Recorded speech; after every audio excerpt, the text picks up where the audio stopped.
don't have that instinct automatically, because remember, some of this stuff is genetic. They either have it or they don't, right? This is what it's all about, people. Attack the boy! He must know that I'm in the dog fight with him. I'm next to him side by side. We have a bond that's unbreakable.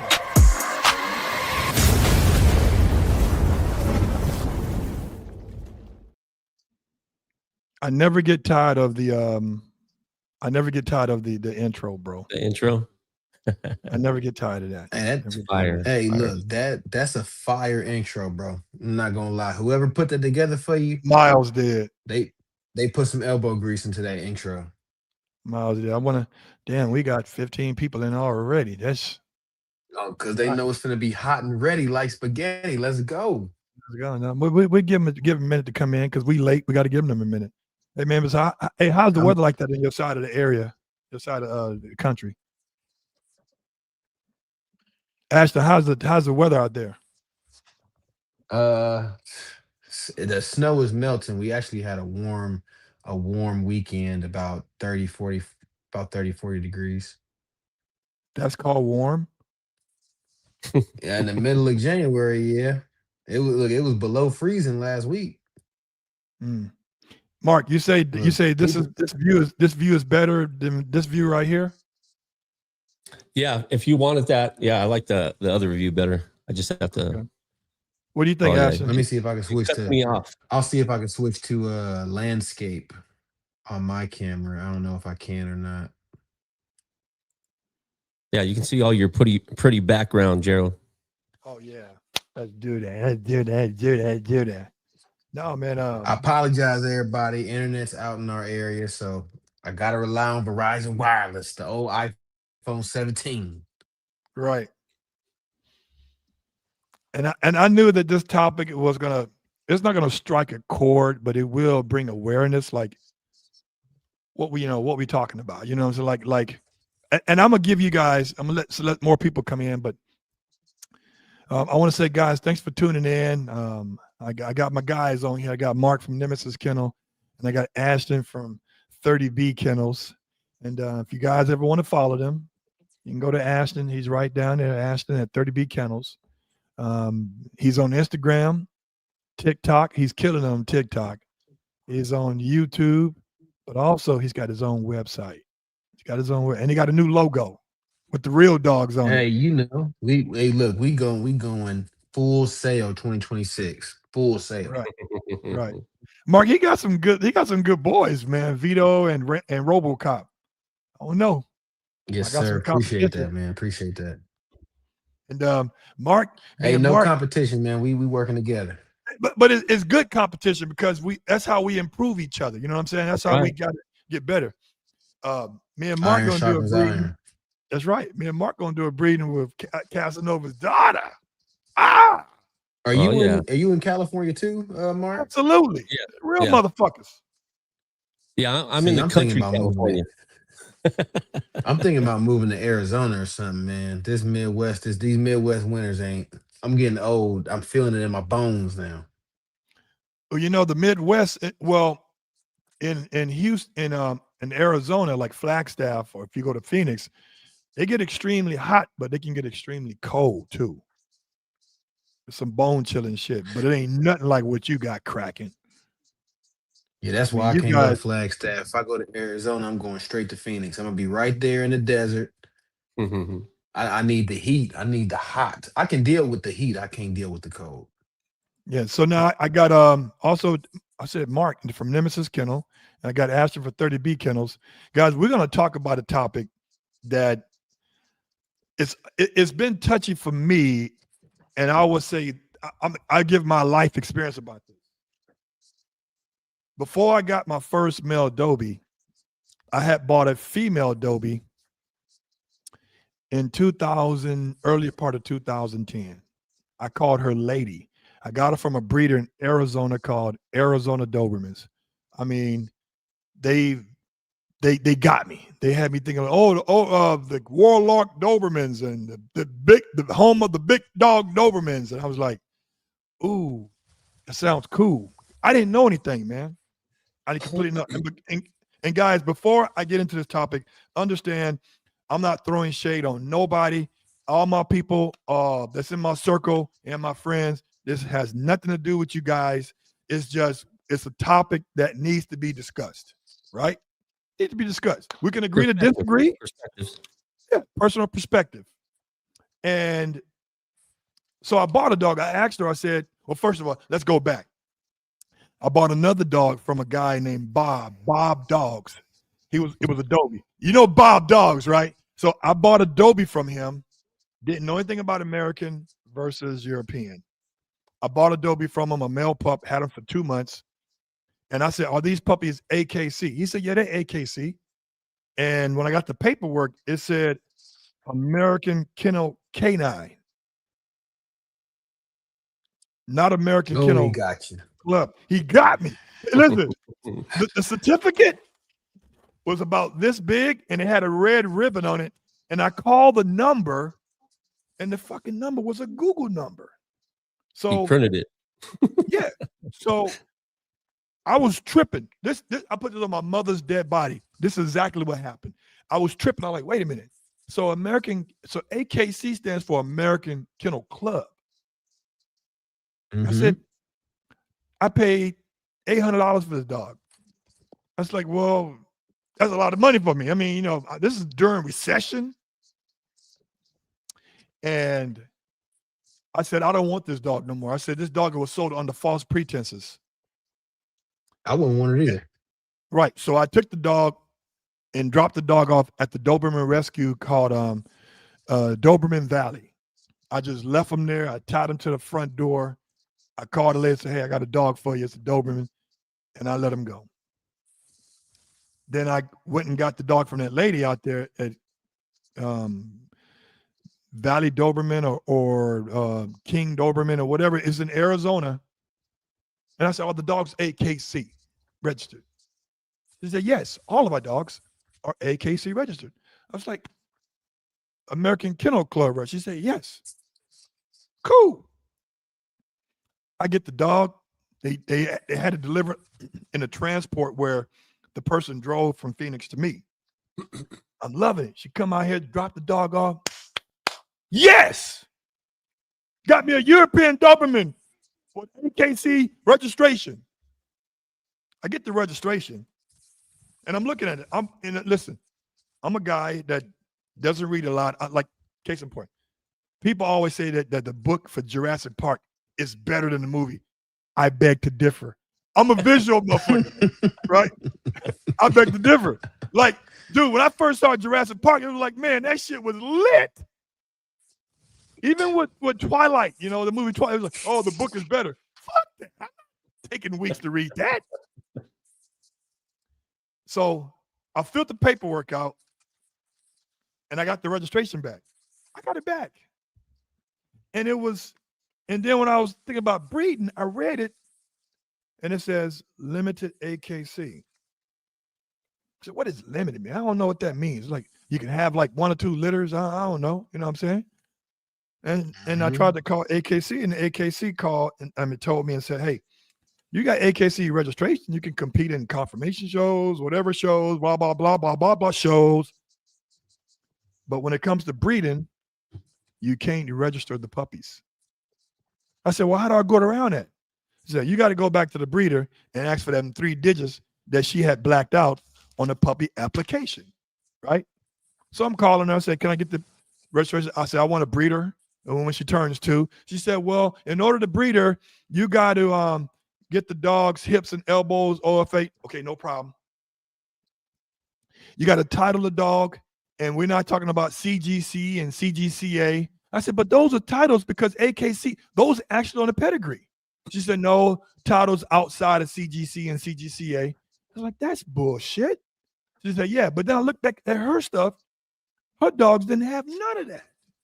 But you require me to get that done. So what it sounds like to me is she didn't want you dipping in her pie. Right. So I got rid of the female because she was skittish. Didn't know. This is during the process of me learning what to pick and what not to pick. Right. So now I say, you know what? I got a dog from Percy Bickerstaff. I got AKC papers, full AKC, but the dog was sold under false pretenses. I'm telling you, people, if if you're not listening to me and learning from all of us on this Doberman community about what not to do, you're gonna get fucked. You're gonna get toasted Yeah. unless you're buying from somebody who has history or who's been vetted, who's been vouched for. You're gonna get fucked. 100. You you know, people saying that Every the people in time. Europe, every time people say you're not going to get the best dog overseas. You know what? That may be so, but that same shit that happens over there in Europe happens right here too.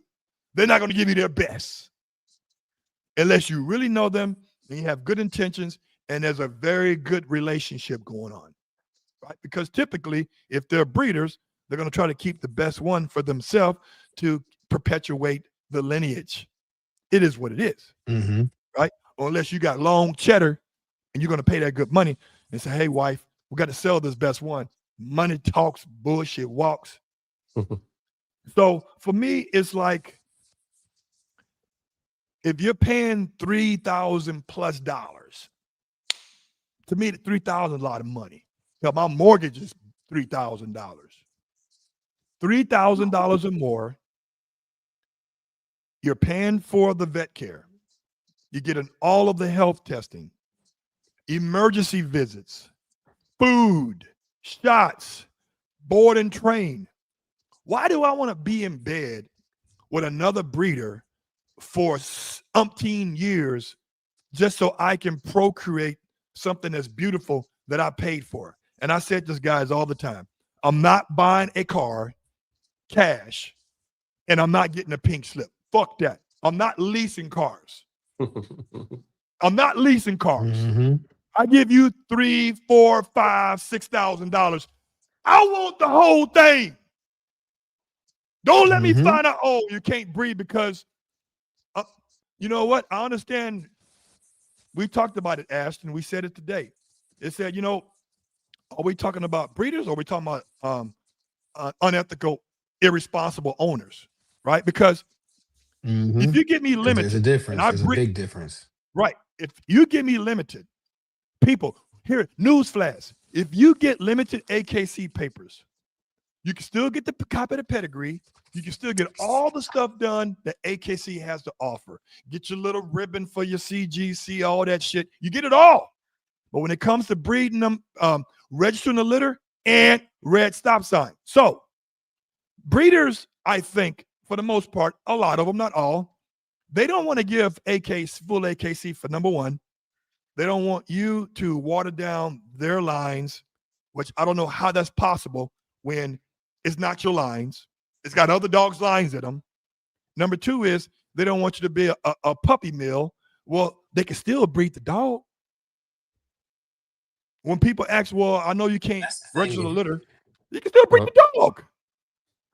It's not going to stop them unless you're waiting till these dogs are 16 weeks, 8 months, 10 months, and you're taking them to the vet to get them altered yourself. There's really nothing you can do once the dog leaves your hand. Now, again, like you said, they won't be able to register the litter, but if they're just trying to make a quick buck, they're not going to care about that. They're going to sell yeah. it to anybody who wants it for 1,500 bucks. You know what I Yeah. mean? So, I mean, I think when it comes to limited versus full, transparency is the king. Like, you need to ask your client, what are your intentions? You know what I mean? I'm not going to charge you an exorbitant fee for this dog if you don't want full AKC. If you truly want limited AKC, you want a pet, you're a end buyer, not a breeder, then we can discuss those options. Now, you may not get the best of the best. I may have to pick your puppy out for you, but those are options. Yeah. But where the deception comes in is these veteran breeders with these green buyers, um, telling people that, yeah, I'm going to give you a AKC registered dog. And so then they're under the false pretense that when this dog is of age, they can breed the dog. And then boom, like you said, Gerald, red stop sign. And now here Yeah. comes the stipulations. Here comes the, well, you got to do this, you got to do that. I got to see this. And look, don't let it be a stud dog, because they might say, well, I got to use him first. I got to see Mm. what he throws. Then Yeah. I'll let you use him. And Let and me then what? go ahead, Ashton. So yeah, No, I'll let say me then what? Then you're sitting there screwed. yeah, let me give you my perspective real quick on that. So, and I'm going to go back with a little history, what Gerald just told me about his name and his brand after what, the 2 decades that he's built his name, right? The reason why Mhm. most of us breeders go to Gerald is because he's raised the standard on his stud service, right? And for us as breeders, we know that he has quality studs that we can go to and his name's on it. And he's not going to just breed off any bitch off the street, right? And that's why he's where he's at. And that's why he's doing what he's doing and educating. So for us as breeders, especially for my breeding program, the last 8-9 years, me building my name, my reputation, my dogs, the quality of my dogs, the money, the structure, the discipline, all the things that I put into my dogs, right? That's why we give options for our clients. We give different price points. They understand that if they want limited, they can get limited. If they want full, they can get full too. But you got to ensure that these people that do have full, because back in the day, all my dogs came with full. And I had personal experiences where some people have bred my dogs, lost litters, my name's on it. They're registering the litter or the puppies, and now they're putting puppies out there that have my name on it. So I know you, Gerald, your name's, your honor, your respect, your name is everything, bro. Same with here, right? I'm like Scarface. My name, my honor, my respect, and my balls are on it, right? I So like that. for I all like that that. information that I put into it and all that structure and discipline, I'm just not going to throw full AKC to any Tom, Dick, or Harry out there that wants full AKC. They have to make sure, like you said, water down the bloodline. They can't breed to Americans. They can't breed to freaking damn Great Danes, things like that. They have to keep with the bloodline and progressing on the preservation of the breed to make the breed better, right? So again, for Mhm. us, by keeping our name and our structure and the respect of our kennels, is to make sure that we are very transparent. We also do pre-registration. So we pre-register all our dogs. If the Explain dog, that, Mark. so Explain that pre-registration, pre-registration. yeah, pre-registration. So breeders out there, they get this registration. Once they register the litter, they get a booklet with the registration copies of your puppies with each WS AKC number on it. You are required to give that to the owner, and the owner, it's their responsibility to actually register their dog. In the beginning, I used to give these papers out to these owners, and they pay, at the time I was charging $1,800 per dog. They pay $1,800 and not even pay $35 for a damn AKC registration. So out of 10 puppies, I would only have 5 registered, right? Now I can't track my puppies. So I learned after 2018 that, hey, you know what? If I have to spend a little more money up in the front end and pre-register all my dogs, now AKC recognizes you as a more reputable breeder by having 100% AKC registration of all your puppies. So every single client that comes in, they come in, register their puppies. They come in, they give me final payment. I come into my computer, I put it in there. The ownership transfers over to them 100%. They have copies of whether it's full or limited, but it's transferred within minutes, right? They get a registration number through their email. They have a copy of their all their registration. Boom, done and done, bro. Everything's transparent. That's what I love Now about the they're, AKC, now they're the new man. one. So AKC again, is so my name's fast, on it, dude. your name's Oof. on it. If you're building your brand, you just don't want anyone out there watering down your name or your brand or anything like that by giving full AKC to anyone. So that's why we give options through our puppy, our breeding program. If they want ears, okay, it's one price. If they limited AKC, okay, it's one price. If they want full AKC, okay, it's another price, because they're gonna actually look at it and say, man, do I really want full AKC? to pay that extra $500 or $1,000 more, right? Or do I'm not even intending to breed and I just want limited, which they can, like you said, Gerald, they can, enter into sports. They can do all the things that they need to with that limited. But again, to each his own. And that's why the perspective is a little different, but options is really good too. That's why I told you in your post, Gerald, I'd rather have it and not need it than need it and not have it. Yeah. I think for I want me to touch on where that. I think where for me where I have I agree with everybody with Meredith and you and all the other respectful and responsible breeders that limited should be given. But when I was going through the process because of trauma, she just told me AKC registration. She never was specific about what type of AKC registration. There was Yeah. no clarity because I had tunnel vision where I wanted AKC registration. Now, Sure. can papers be hung on a dog? What that means that somebody using papers from another dog to register the dog? Of course they can, but at least the breeder's name is out of the way with that, right? My thing is Mhm. that if I was having, see, you guys have more clout than I do when it comes to breeding because you guys whelp the litters. You have females, so the responsibility and the onus is on you guys. But for me, it's like they're either going to pay the full price for full AKC, or if you want just a pet $1,500, you ain't getting no papers. Mhm. You get a health guarantee, but I'm not giving you no. And the $1,500 people is for dogs that are being rehomed or older age. You just want to. Somebody brought the dog back, no refund, brought the dog back, but you want to rehome the dog, no papers or whatever. $1,500, no papers. Here it is. I can believe in that too because not everybody's trying to be a breeder, and that is automatic. And but then again, there has been breeders that say, "Oh, I don't want to be a breeder. I just got one female." All of a sudden, they're a responsible breeder. They're taking Yeah. it to a whole nother level. Yeah. Um, Mhm. what do you think is the threshold, if there is one, for monetary reason? Let's say I spend $4,000 with you guys.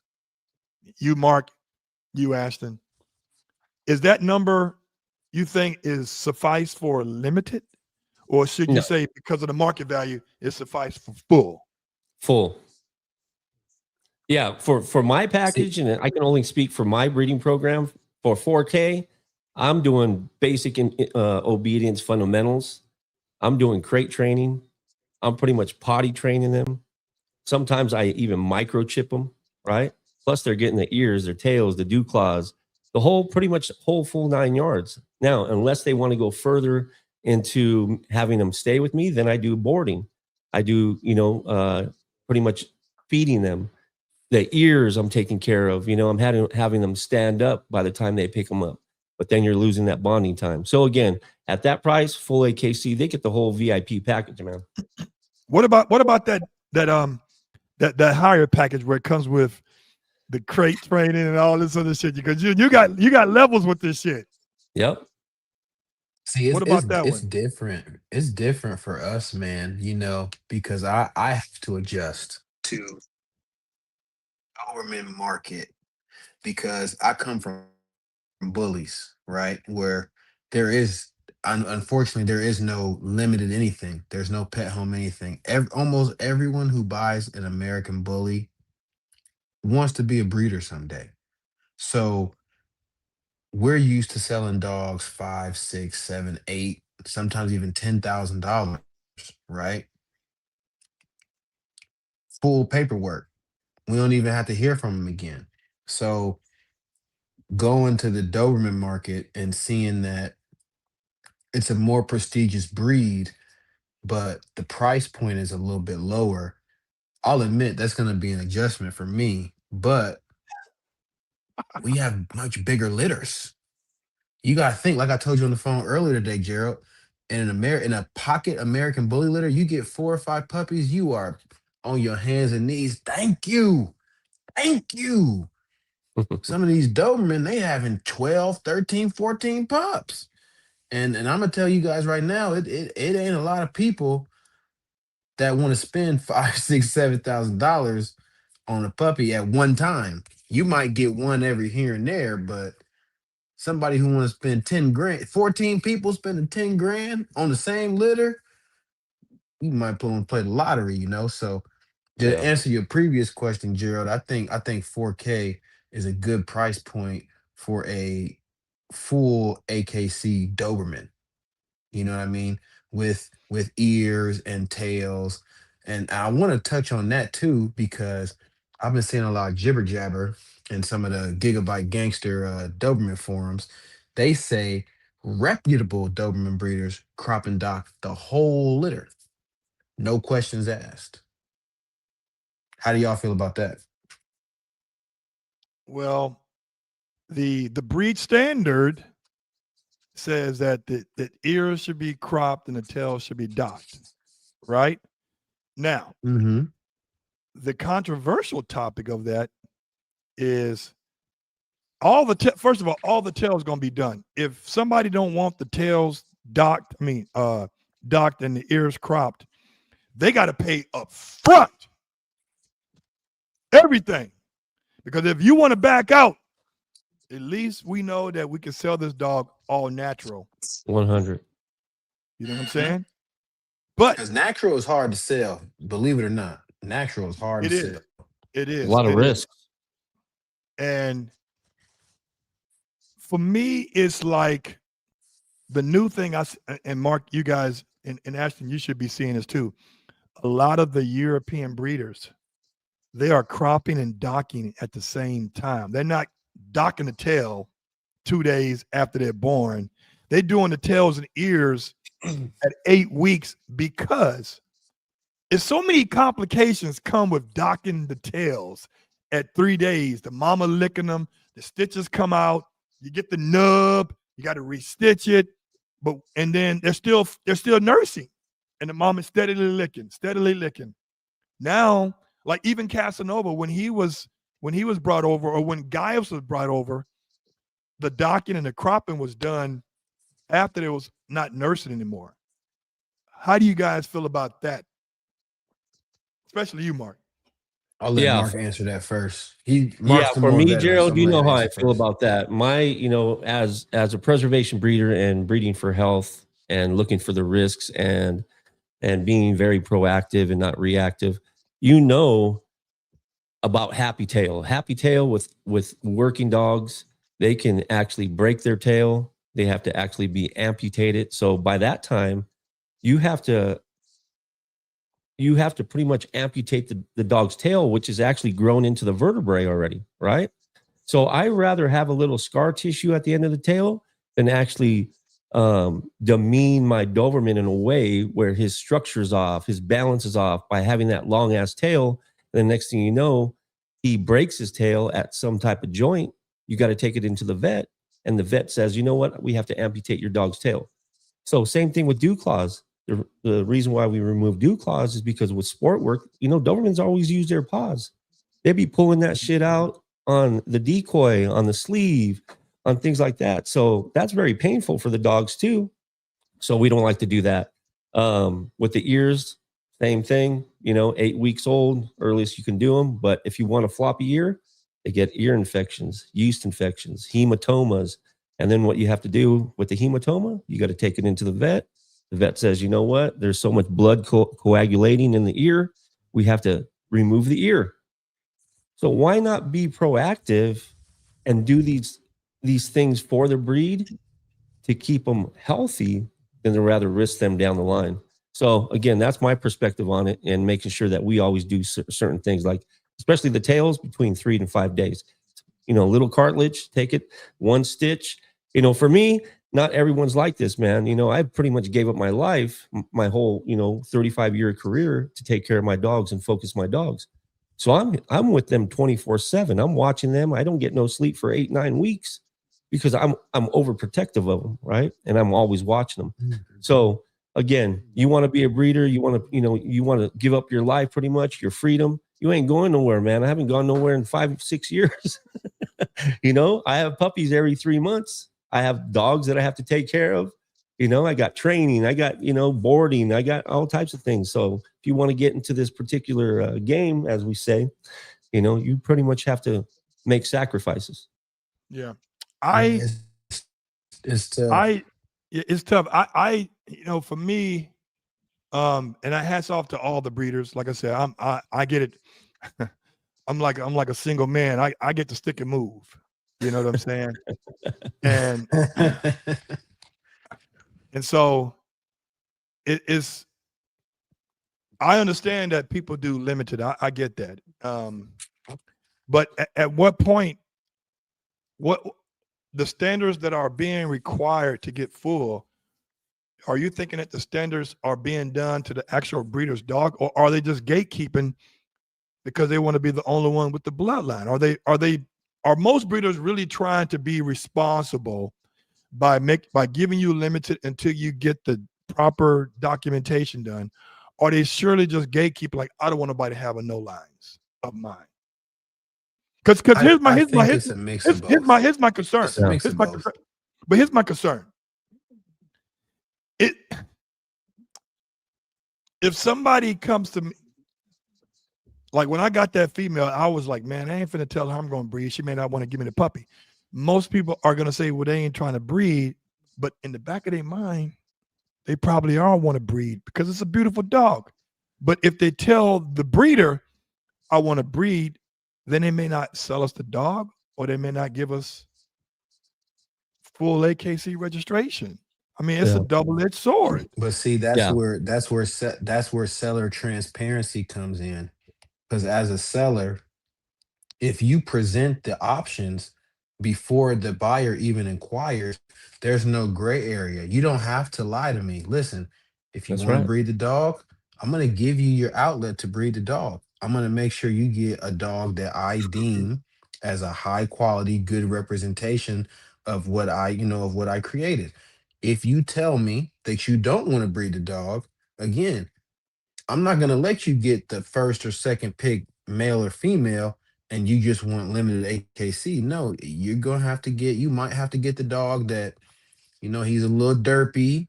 He's a little on the smaller side. He all dogs need love. That's just what it is. You know that's the double edged sword to me, and that's Yeah. where like we talked about earlier, Gerald, about you can be the most ethical breeder in the world, but are you selling to ethical buyers? That's a You good feel what I'm point. saying? Because you can do all your due diligence to limited AKC. Hell, you might not even give them the paperwork at all. But unless you fix that dog before it leaves, you cannot stop that dog from being bred if they truly want to breed it. And I'm going to tell you right now, there are millions of people in America that want cheap puppies. Cheap puppies. So if Jerome and Shenanigans down the block got Dobermans for sale for 750, no paperwork, I guarantee you somebody gonna bite. Yeah. Somebody gonna bite. One of my sayings is if you buy cheap, you buy twice. And that's in the real world, man. So if Mm. you want to buy quality, you're going to have to pay the price, right?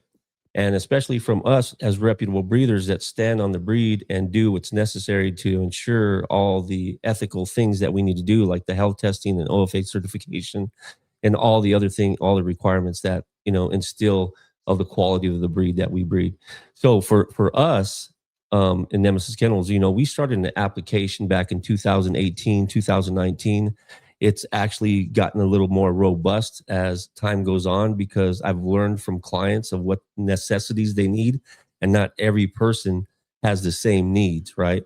So if they do want to breed, and Gerald, you know this, I do whelping help now, because if a new breeder needs some whelping help, they can come and pay me. I'll whelp their whole litter, successfully. They can pay me, I can do it, I can take care of their puppies. So I have that option and service that I can provide for them. So within our application, that's what we ask. Are you looking for a service dog? Are you looking for a pet? Are you looking for a sports dog?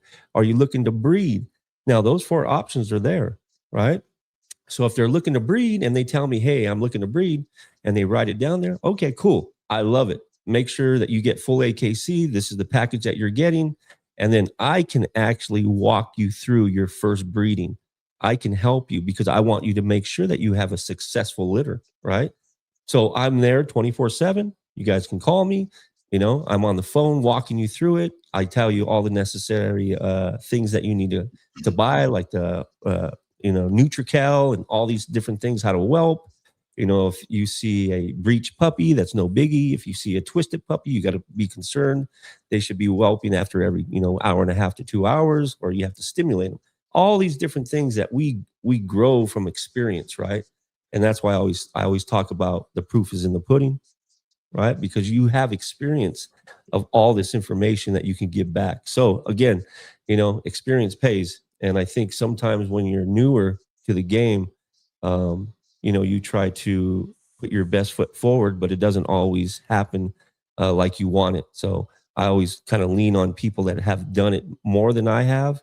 Always get resources like veterinarian, reproductive vets, bully vets, whoever's done it more than I have, and that actually knows more of the trials and tribulations that I can learn from, because I'm a student of my craft and I'm always learning.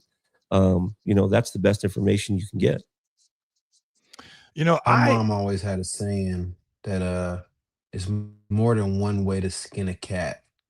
So I think as a breeder, you have to be willing to see things from a different perspective, because no litter is just like the last. You're Yep. gonna run into a different issue or a different hurdle to jump every single litter. And having Yep. that network, real like they say, your network is your net worth. So Exactly. you got to be open to taking advice, like Gerald has taught me. Look, I thought that I read for hours, read a million articles, and I swear at least once a week Gerald's like, did you do this? I'm like, no. Did you do that? Not yet, Gerald. Not yet, Gerald. You better get on that, Ashton. I'm like, God damn it, Gerald. I feel like I'm back talking to my damn dad. Shit. But it's Keeping stuff that you I need to accountable. hear, and I know he's not. Yeah, and I know Gerald's not saying it from a I'm sunning you standpoint. He's saying it from Sure. I made these mistakes. I want to see you succeed. So please make sure you do this and listen to me, young buck. You know Yeah. what I mean? Listen to me. Yeah. When I was in corporate America, there's another thing that we said: we rise together, we fall together. And especially in the Doberman community, the network of breeders that we have, I think we all bounce off each other, and, we can always learn from each other and raise each other up. So, the thing is that I made a on my and guys, check out my mini series. It's called Rise and Guard. I've had both of these guys on. I'm dropping them twice a week. They're 15, 20-minute segments. It's to the point questions with to the point answers. We may not have all the answers, but we speak our mind about it. And I say this because it's like, are breeders nowadays, are they more gatekeeping or are they educating? Are they keeping everything close to the chest because they know that one good answer to a question that somebody has will put them out of business? And I always say, this is like a pizza, man. When you get a pizza from Domino's, Pizza Hut, I love Pizza Hut Italian sausage. But when you're getting a pizza, man, it's cut up in slices. And it's cut up in slices to share. And then, unless you're like Kimbertall Kennels out there in Pennsylvania 10, 15, 20, 30 years ago, where you had 30, 40 goddamn females and all these studs coming in from Altobello, unless you're them, there's enough puppies for everybody. Listen, me and Ladabelle got 3 litters. We got 1 litter dropped already, another litter dropping next week, and another litter dropping in about a month and a half. There still ain't enough puppies for the calls. So you still gonna have to ration it out and refer them to people that you rock with. yeah. So I'm gonna say, hey, if you need a puppy now, where are you located? Colorado. All right. try Rocky Mountains. Where you are in North Dakota, all right, try Heifer, right? Where you are in near Gary, Indiana, where Michael Jackson's from, call Ashton. Are you in LA? All right, get with Nemesis. Everybody else, I can't vouch for you, dog. You know what I'm saying? So for me, it's still enough for everybody to go around. That's what I'm saying, right? It's like, And but when we I speak felt about limited, I listen. I don't tell anybody what price to sell their putts for. I remember I was talking to. She made a good point. Shout out to Tasha. She made a good point at Hepper Kennels, Hepper Doberman. Follow her. She wrote down. She texted me how much she's charging to do all this whelping, all of the care, the aftercare, etc. I was like, God damn, are you charging yourself? She said, hey, this is my time is money, That's right? right. So she has a price structure based off of that. That's why I don't dictate on what you or anybody else should sell your dogs because it is a labor of love, right?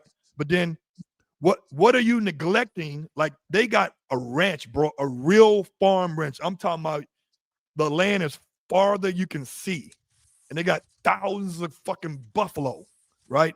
So she's taken away of what makes real money to deal with these puppies. So I get the method to the madness on why she's charging this much for this dog, right? Got to know your value. Right. So I hmm can't tell somebody, I can just tell you what I pay, what my budget is. But then again, as you guys already know, because you guys are buyers of the breed, you always go over fucking budget. You always go in there saying, hmm I want $4,000 for this dog, and I'm gonna pay no more than $2,000 for shipping. And then when the motherfuckers start saying the euros, depending on what day it is Yeah. really higher than you think. Then hmm guess what? You're gonna go over your budget because at the end of the day, you're looking at the bigger picture, right? Yeah. So, I You, mean, you know, let me. Gerald, to your previous point, I think it's two sides to that coin when you said gatekeepers versus preserving the breed.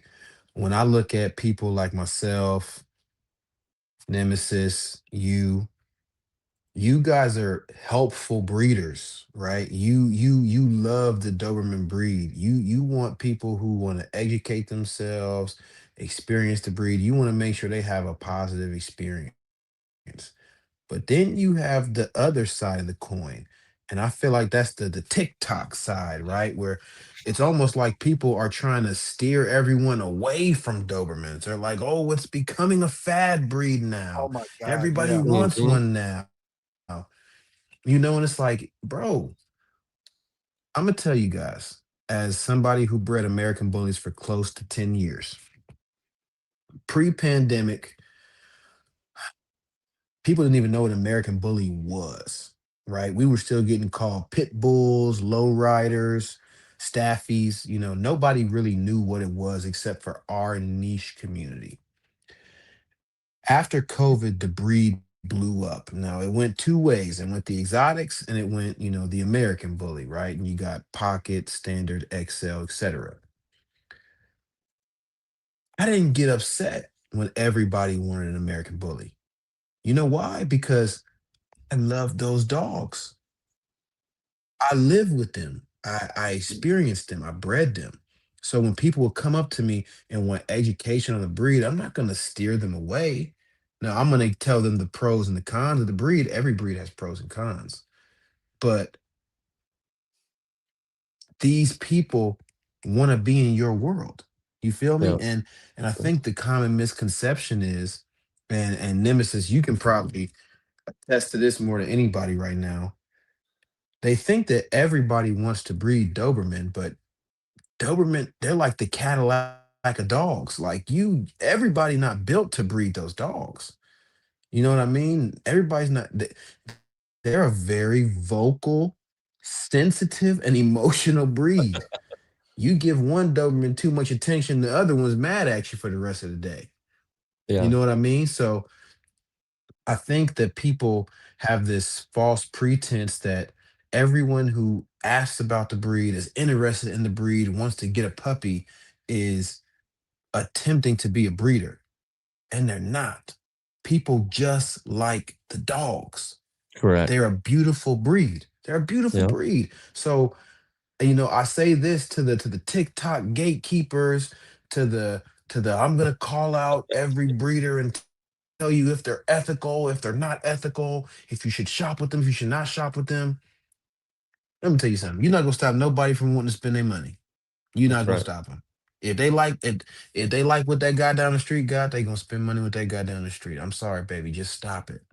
Hey, one thing, Ashton, that I got on TikTok the other day was so funny because my wife's a monetary sometimes, and she watches all the comments when it comes in because I can't answer all the questions that come in.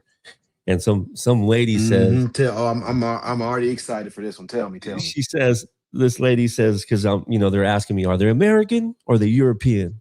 I said, no, they're 100% European, bloodlines. And they're saying, well, if they're born in America, they ain't European. And I was like, what the hell is that? What kind of concept is that? So that means German shepherds, if they're born here, they're not German.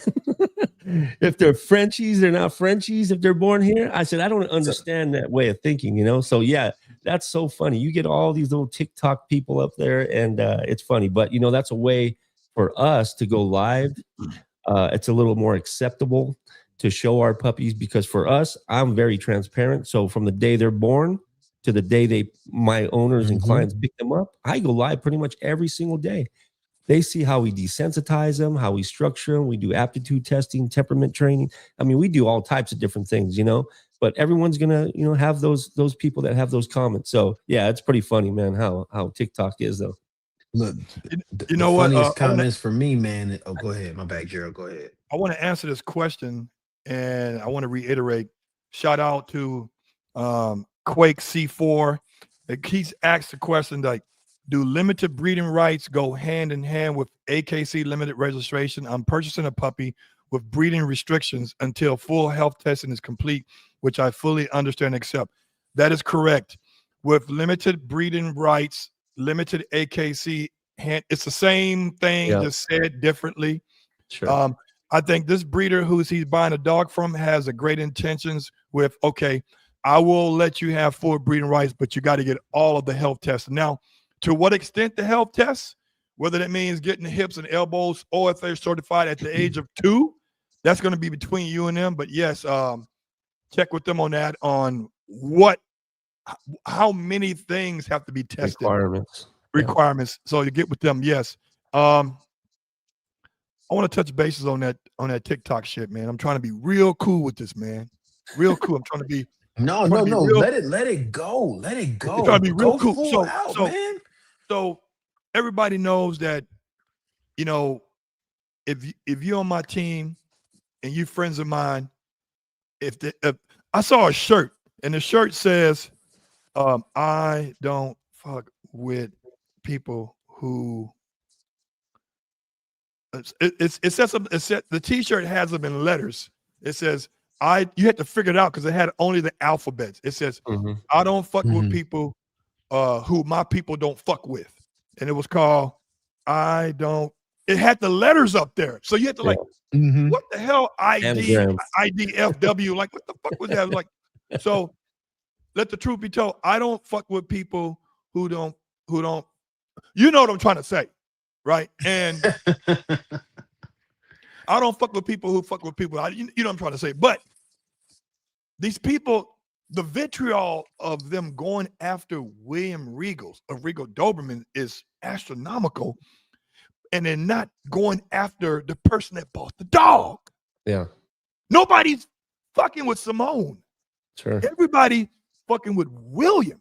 And I'm like, yo, because I'm talking to him on a weekly basis, like, yo, you know what? Keep it PC, don't give them nothing to bite on. Ignore the noise. You're going to get that in the Doberman world. You're going to get that in the breeding world, period. And so I'm looking at these two individuals, and the other one's a guy. And they're being very vocal about him selling the dog, and they calling him a backyard breeder.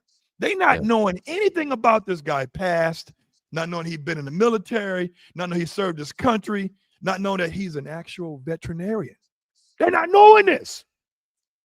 They don't know that he has half an acre in the outskirts of Atlanta where he built the kennel. Well, Peter has came out. AKC has came out to vet his property. He sat down with Peter. He took his health test off his website because people were using his information. Now, what he probably did, he's put the AKC number up there with the actual certificate date. You don't want to do that, people. Don't ever show your certificate date on your AKC. Give them the AKC number all day long. But the social to that is the certificate date. Am I right, Mark? That's right. Don't get that out. So I can get that part why he took everything down in regards to that, and people who wants to know about the health test, he'll send it to them individually. But my point is this. When you're doing this right here at people, you see that finger? I'm pointing at you guys right now. Mm-hmm. There's 3 more pointing back at me. Don't let me find out who your breeders are. Because if I do, I'm lighting their ass up. They better be walking on water like Jesus Christ. Because every breeder that on this planet in the United States can't check all the boxes with their dogs. Because you know why? There's no perfect dog. Exactly. There's So no perfect they anything. are riding him, making themselves relevant over this one guy who sold a dog who they probably want to sell a dog to or refer them to a breeder they rock with so they can get a kickback. You're going to go in on this guy who got everything done right. There's no other box he could have checked in regards to this. And you're making yourself relevant off of his name. Your breeders, all I got to do is put it out there and say, people, find out who, blah, blah, blah, blah, blah, kennel, where she get her dog from, where you get his dog from. Bro, I promise you. Yeah. I promise you, whatever breeder they got those dogs from, they got some fucked up shit that happened too. We all did, because a smart man learns from his own mistakes. A wise man learns from other mistakes. That's right. You know, like Biggie says, more money, more problems, right? So when you reach a different level, especially with high-end clients like that and exposed, you're going to get a lot of damn critics, man. So you know what was crazy? What I think it is? What? What I think it is, right? And I'm going to say this. This is just my opinion. You guys can chime in on it if you want to. A lot of the people who I have seen with the most to say about William and Simone, I've noticed one thing in particular. None of them are breeders themselves. They are all end buyers. They're all end buyers. So what my epiphany, my hypothesis is, a lot of these people, you same way with you, Gerald. You had tunnel vision. You seen a dog, you wanted a dog. A lot of these people, they search up Doberman on Google, and Google's going to show you whatever picture is getting the most hits. There's no denying that the European look is favored over the American look for the All most day. part. All a lot day. of these people seen European Dobermans, and they always blame it on, well, I wasn't educated.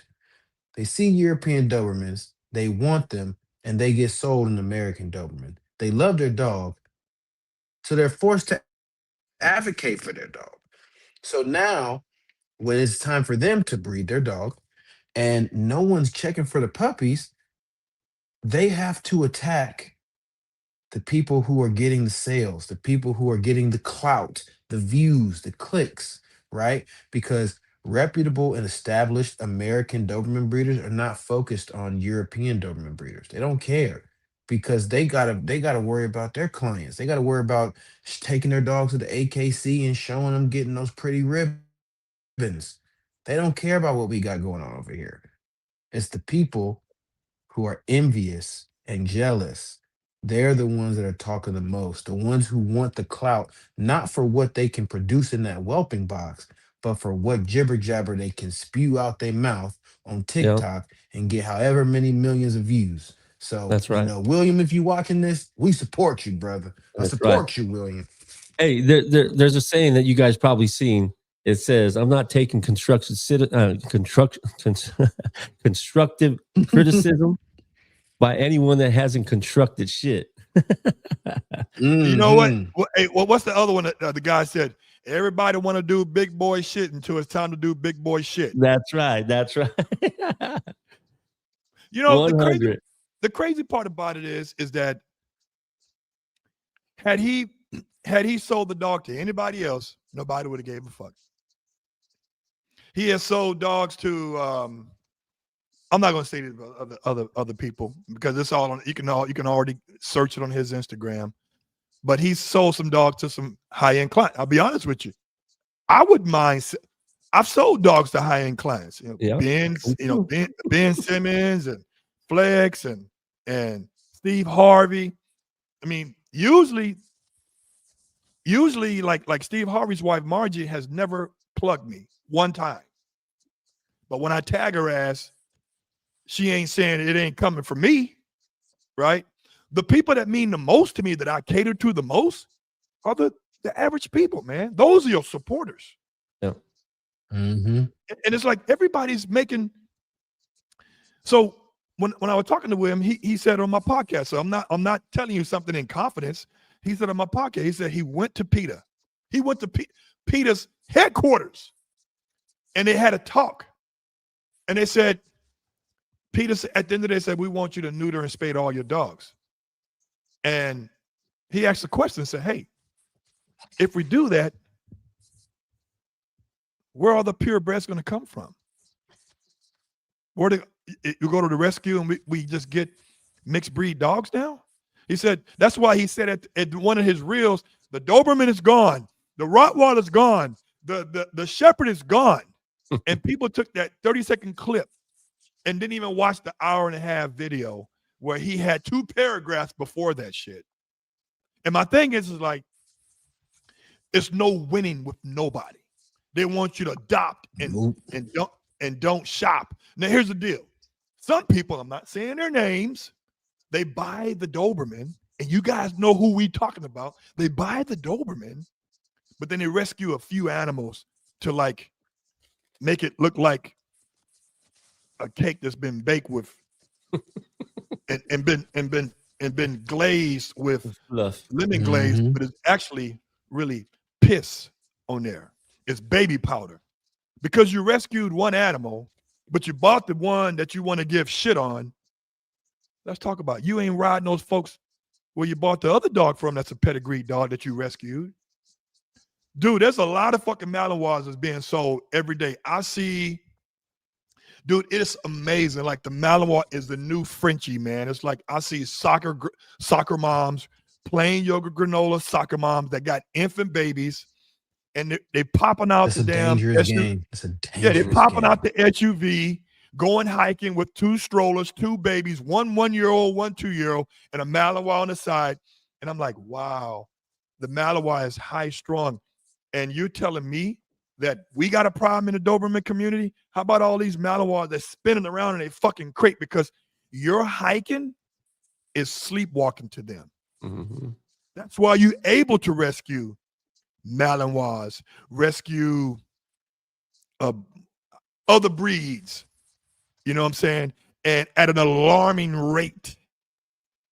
But we're not talking about It's so funny though, Gerald, because people will, again, back to TikTok bullshit. People will say, "Oh, the Doberman is becoming a fad breed. Everybody's getting Dobermans."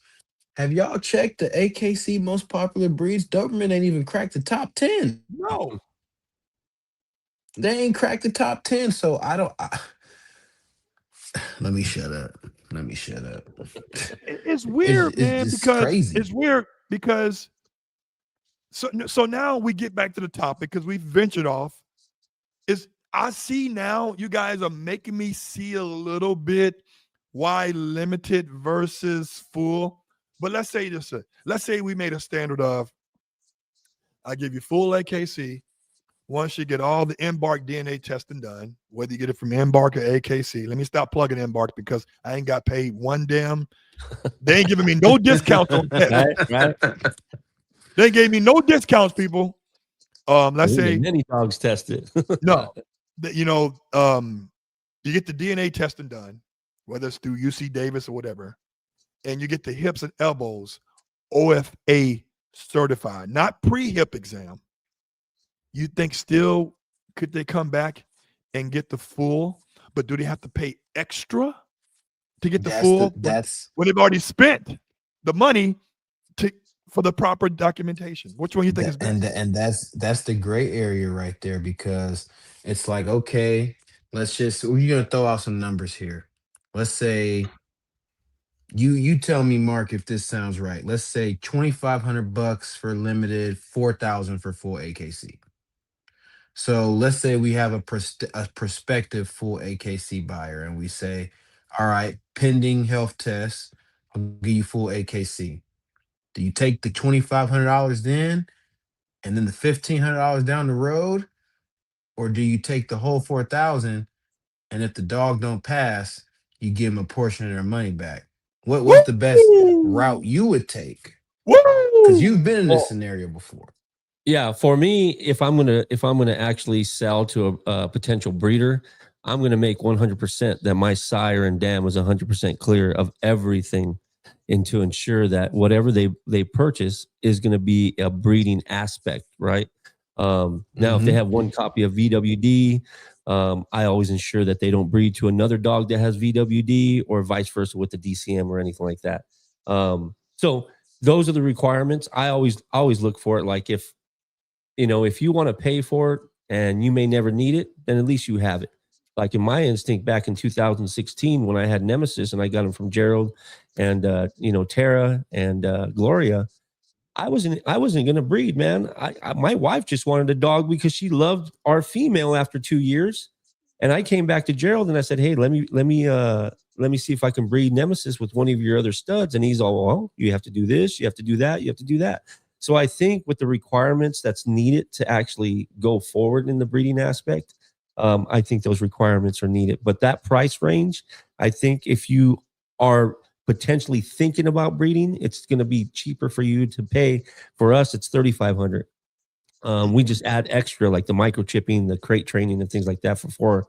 But yeah. So again, I rather have it not need it than need it not have it. And if you're not looking and you just want a pet, then get the limited.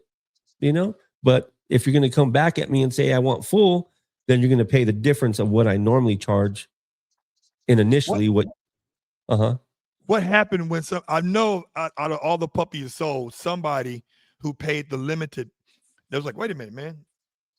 I had a litter and I can't register. I can't register the litter. What has happened when they called you back? I know somebody's called you back because they didn't understand the For difference, me, or they read over that part in the contract. nah, for me, it's always transparent. You're either getting limited, and this is why you don't have any breeding rights, or if you are potentially thinking about breeding, then you have breeding rights and you get the full AKC. So again, I'm educated enough to transfer that information to them, because again, I rather put everything on the table than to have problems down the line, right? So for me, it's just like, Hmm. hey, no one has ever came back to me and say, hey man, I had limited, but I really want it full. No, well, we should have discussed that before. But yeah, I But mean, if that's a they good. did, like I said, I would just charge them the extra 500 for the full AKC, and that's cheap.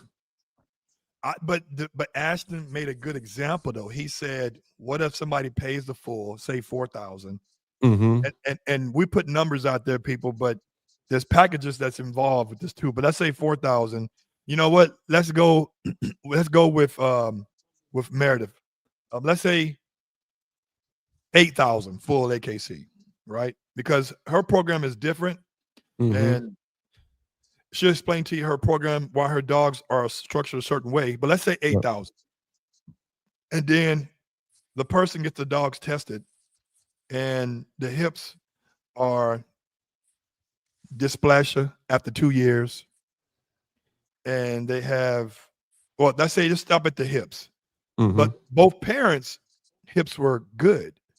And remember, nothing's guaranteed. My question is, do you think the buyers are entitled because now they don't want to breed that dog that has hip dysplasia because after the getting certified 2 years later, you think the buyers are entitled to get the difference of making the dog limited, like the $2,000 difference now? Or should that be mentioned in the contract? It should be stipulated in the contract, but I think by being a reputable breeder and having that your word, right, and you stand by your kennels, that if that did happen, then I would kind of try to make them whole in some way, where I would, give them some money back if they're not going to breed down the line. That's just from my perspective. But again, I rather save face. But again, we put up all the front end, like you said, nothing's guaranteed, but it shouldn't come back at that if you've done all the requirements for your sire and dam. So I don't know. And you know, I'll and you, say I'll say a common practice in the bully community, right? So let's say, like as Gerald's example, a dog came back dysplastic. Um, Obviously, we would ask you, hey, show me the X-rays. Okay, dog's dysplastic. This dog shouldn't be bred. Fix this dog immediately, right? Once you show me proof that that dog is fixed, if we have that level of rapport, that level of trust, let me replace the dog. Let me get you a better specimen. You paid for a full registered, show worthy, work worthy, what have you. Give me the opportunity to replace that dog, right? At my next litter. I'm not gonna be one of those assholes that says at my nearest convenience, not, oh sorry, I already pre-sold this litter. No, you trust in me, let me take care of you. That's Yeah. how I see it. Yeah, and everything, again, we offer a 1 year, guarantee for our dogs. If anything genetics happens to the dog, we'll replace that puppy. You just have to get the ears, but they also have to, get all the necropsy. They have to get the information, all that from their vet, and then transfer that over to our vet, so we can concur that it did happen in that way or fashion. Because a lot of times, some people will be sending me paperwork and it's like, dude, that has nothing to do with anything about genetics.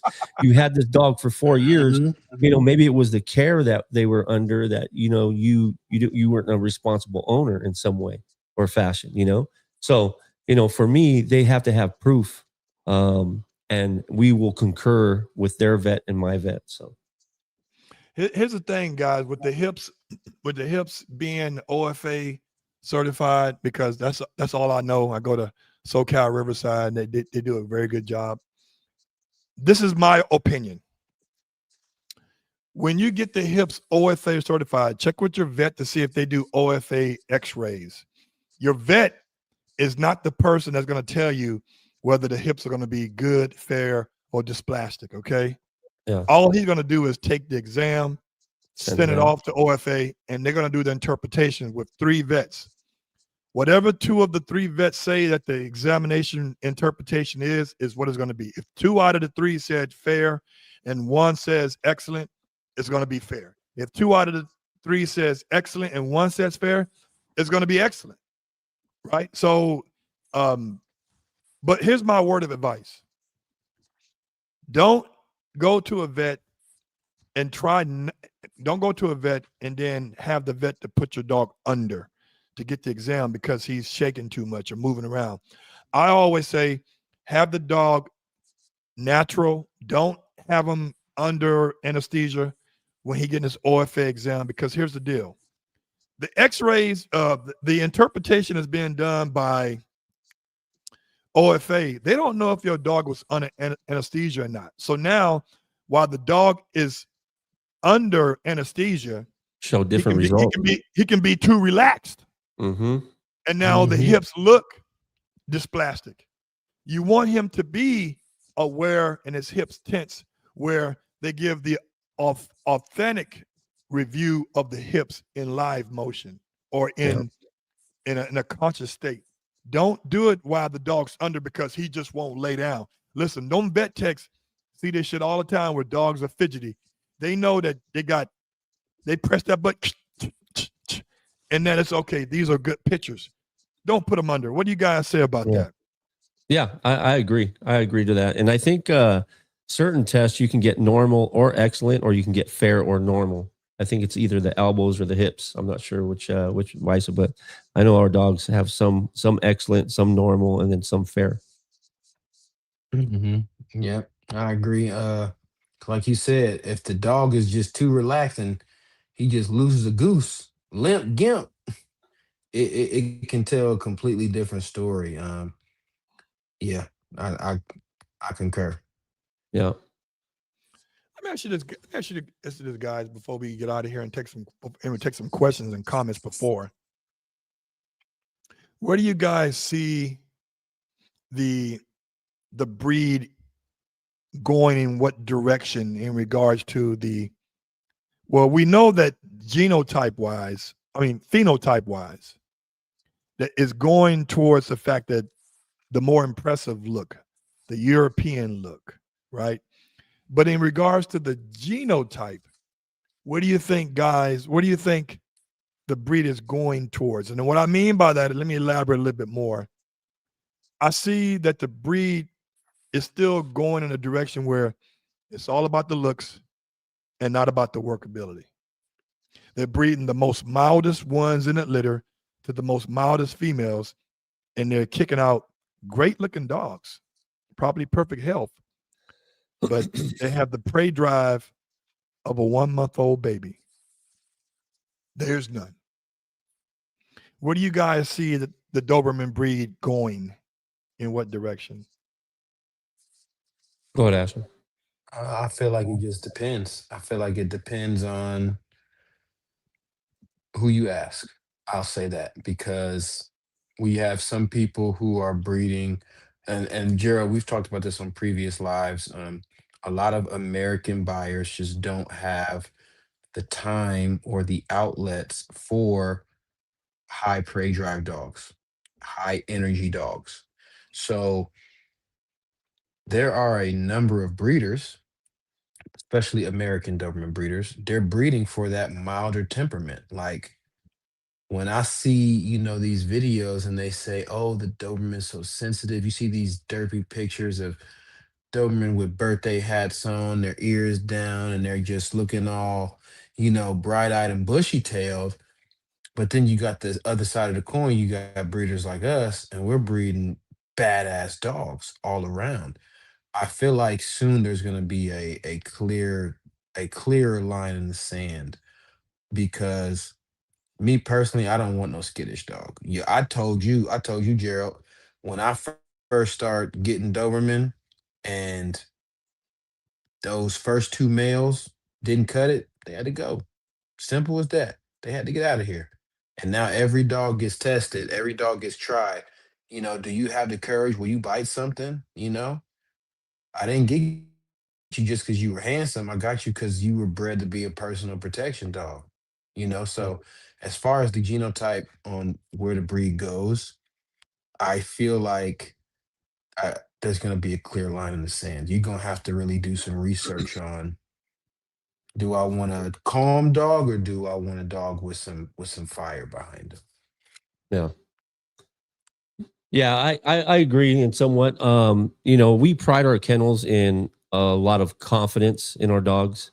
A lot of our dogs that we do home, our owners and clients do a lot of work with them out in the field with protection sports, and we get a lot of feedback all the way from New York to West Coast that even our females and males are been evaluated very highly in the workability with the confidence. They're learning quickly. You're going to have some dogs that, again, with owners, they just want to be a pet, right? But so how we promote our breed is we're looking for a responsible owner that will take one of our dogs that has a high prey drive, very confident, great temperament, no behavior issues, if you put the structure in them, but they have the potential to reach their full potential if you want to put them in these sports. Doesn't mean you have to. And remember, Dobermans are very codependent and very an emotional dog. So they pretty much structure themselves around your lifestyle. So if your lifestyle dictates that you're always running, you're always doing certain things, you're always putting them in certain environments, doing environmental training, they're gonna rise to the occasion to be that particular dog. Now, if you want to just chill with these particular Dobermans, they can be a lap dog too, but you got to understand, when it's time to turn on, they're going to turn on. So for us, and I sent you all my embark, Gerald, with the coefficiency, we most of our dogs are 44, 50, 59, in those ranges. And we're breeding, out of our bloodline, but at a level where these dogs come with all that structure and potential. Consistency. Yeah. So, I think it all depends on the client, on how are they going to structure their dogs and how you educate them, in order to, reach the dog's potential. But, it all depends. Like you said, Ashton, it all depends, on the owner and, the outlook of the dog. I think for me, I don't think I know that I have been on this campaign 17 years in January now, that I want to have the power there when I need to use the power. I give an example all the time about my Grand National. When I want to cruise, I can do 40, 50 miles an hour on the highway when there's no traffic, but it's always traffic in LA.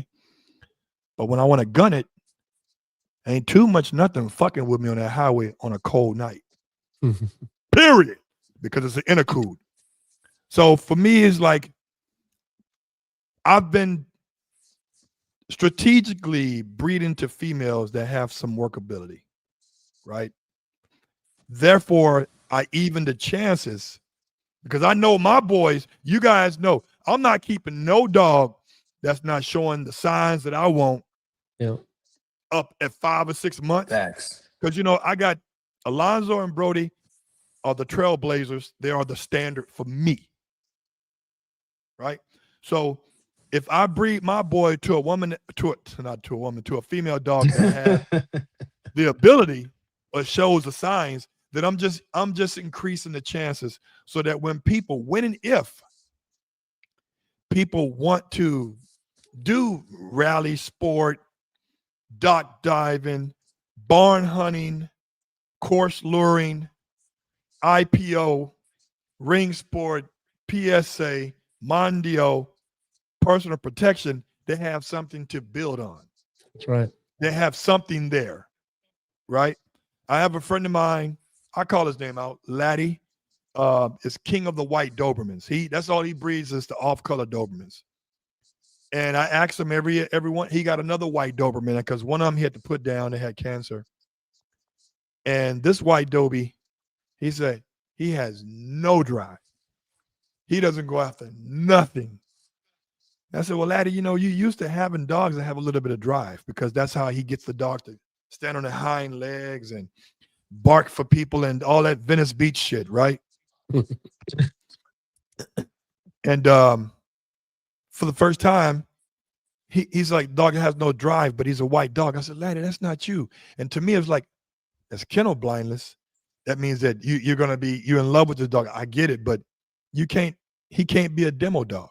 Now, for me, if my dog don't show any kind of signs at the age of 5 months, because now it's a minimum 6 months to get him. But of course, my boys over there in Europe, they tweaking the paperwork that he's 5 and that he's 6 months, but he's really 5.5, depending on how large they look. But I think I'm going to always campaign workability in my lines. And that's something that's inside the dog. And if I keep doing that and I keep versus preaching it, if I just show it, people understand, okay, yeah, I see what he's doing now. That's right. I see what he's doing. But let's get some comments here, guys. Yes, sir. Let me see here, and then we'll let you guys go. Dewan Blakeney. I've always, as I always sow every puppy, it is a pup until health test requirements were passed. Clients that had the option to pay for the remaining balance for breeding stock. It serves the client because if the dog doesn't pass the health test requirements, the client has has paid for the useless dog, which usually legal to a client wanting another dog or money back. Ain't nobody getting no money back because there's no guarantees in this game. Denise Ash, I'm curious, what is an average Doberman puppy with full registration going for these days? That comes from parents that are Shih One titles. I haven't bought a puppy in 15 years. Hey, inflation is changed. So whatever you thought 15 years ago, scratch that shit. 3 times as much. But They it was like everywhere. 18. It's It's like just yeah, everywhere. yeah, $1,800 ears and health guarantee at the time when I bought mine. Ain't no dog you gonna get with titled parents. $1,800 full AKC. If you do, you better check that AKC information, and I bet you the first 2 letters are gonna be WZ and not WS. Hmm. I know the price is probably all over the place, but what is the average?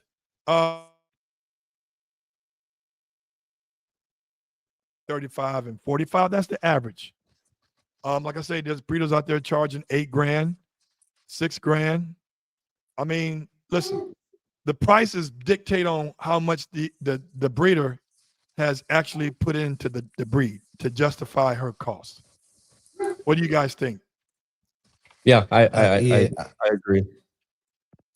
it's all over the place, man. You're gonna have some people who, like, what was it, Helper Doberman? Heifer, yeah. They got a large overhead. They got a big old farm they got to take care of. They might charge a little bit more as opposed to a hobby breeder, someone who has 1 to 2 litters a year. They don't have a lot of overhead costs because they don't have 10, 12, 13 dogs. They might charge you a little less. It's just, it fluctuates. Hey, Yeah, Mark, I think go at ahead. one time, Gerald, back in what was it, 2019, 2020, we had our network of breeders at that time, and we kind of pretty much all got together and kind of gave a standard price because some people were a little under, some people were a little more.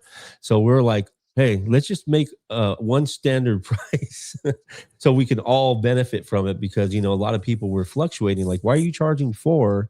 This guy's charging 2, but you're offering the same, pretty much Doberman. So I think, yeah, it is kind of all over the place right now.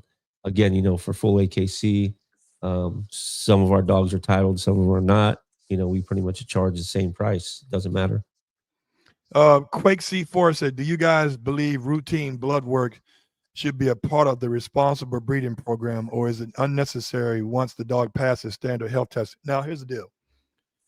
These genetic markers that we're looking for, once the dog has been coded that he has or has not these markers, blood work ain't gonna change that shit. You're born that way, it's gonna stay that way. Now, you can do what is it, Halter test, more? What is it called? Yep, Walter. Halter Alters and test. echoes. With the echo. Echo, that ain't blood work. Yep. So yeah, I don't know what you mean by that, guy. Yeah, for us, and I would always recommend this for any type of owner with any type of dog. It doesn't matter what breed, because we believe in not over vaccinating your dogs, and some vaccinations stay in the system for a long period of time. Is to do a titer TITER test, because a lot of times if you're over vaccinating your dogs, that can cut the length of your dog's longevity and can risk your dog's health. So make sure, just because they say 3 years of rabies, before that 3 years is up, go do a titer test, blood test, and make sure that the mercury is not still in the system, or still in the system where it's still immune in the system. And then you can prolong that, because a lot of these vets, as we were going to talk about before, Gerald, about private industries acquiring all these type of vet, clinics, they're pushing a lot of extra medication on our dogs. And, especially with flea and tick medication, they have pesticides in them. So I would always suggest doing a titer test, which is a blood test for your dogs, to ensure that your dog is still immune with those vaccinations. Let me give a California Rottweilers. Dude, I want to say this guy right here, whoever this is, you got a dope ass logo because he got our California flag on there. Is that some dope shit? Yeah, that's cool. It says you shouldn't. He said you shouldn't have to pay full until the dog passes the required test if there's a stipulations in the contract. Everybody's contract's different. Yep. And let me see what this guy says right here. That isn't correct. Some will put the right dog in the right person's hand that they know that they will benefit from down the road and will sacrifice money to do so. I don't remember what part that was pertaining to. It all depends on the individual breeders. Yes, 1,000% agreed. Okay, you agreed to whatever comment. There you go. Listen, guys, I want to say, I want to say thanks for coming on the show. Shout out again if you guys want to follow Mark at Nemesis Kennel. Just type in the word Nemesis Kennel. He's got his own YouTube channel. He's got his own TikTok. He's got his own Instagram. He got a bunch of Instagram. He got his own Facebook. He got his own his gadgets he be getting off of TikTok, having me buy the same gadget. He got his own tattoos. Got my own tattoos. He does his own tattoos too. I He like My own that, branding. My own shirts. Yes, he makes his own t-shirts. Shopify. And if you guys want to follow Ashton at 30B Kennel, so he got some dope shit cracking. He's on TikTok. He's on YouTube. He's on Instagram. I think you got a website. You got that yet? Website's getting restructured right now. Restructured. 30downkennels.com. And guys, if you guys want to get on my weekly newsletter, please subscribe.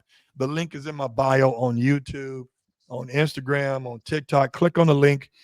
Says and subscribe. It's free. It costs you nothing. You get. I spend money for you guys to get something for free. Guys, I want to say thanks for coming on to the show. Yeah, somebody named Kitty Cat. Love Nemesis Kennel. That's not your wife, man, chiming in under somebody's name. No, that's one of our owners. Thank you, Kitty. I always say, guys, that's beautiful right there, man.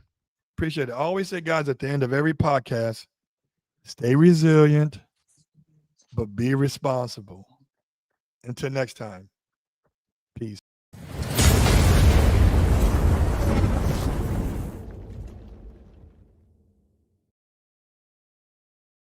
Well, you guys.